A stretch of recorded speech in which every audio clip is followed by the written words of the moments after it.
Recorded Books Incorporated presents an unabridged recording of St. Peter's Fair by Ellis Peters, narrated by Patrick Tull.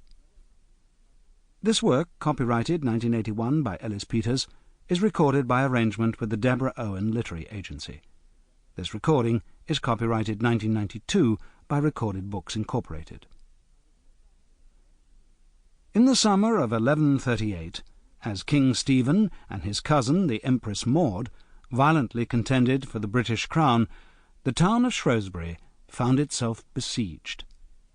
One of Maud's few remaining strongholds, the castle of Shrewsbury, was ultimately stormed and taken, resulting in much destruction and loss of life.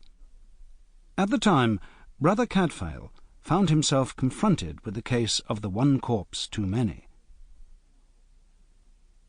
Now it is 1 year later, July 1139, and at the Abbey of St. Peter and St. Paul preparations are underway for the monastery's annual fair.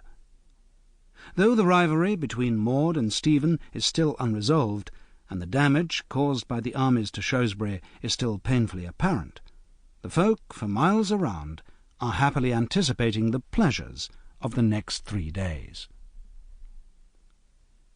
And now, St. Peter's Fair.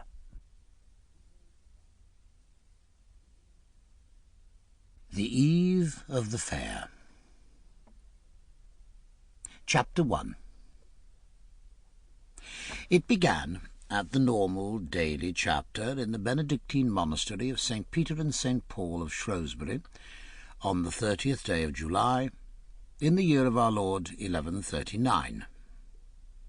That day being the eve of St. Peter ad Vincula, a festival of solemn and profitable importance to the house that bore his name, the routine business of the morning meeting had been devoted wholly to the measures necessary to its proper celebration, and lesser matters had to wait.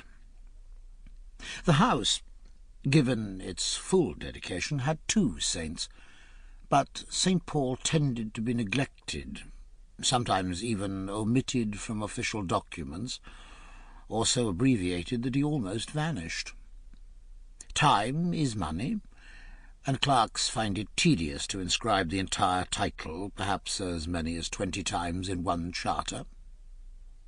They had had to amend their ways, however, since Abbot Rodolphus had taken over the rudder of this cloistral vessel, for he was a man who brooked no slipshod dealings, and would have all his crew as meticulous as himself.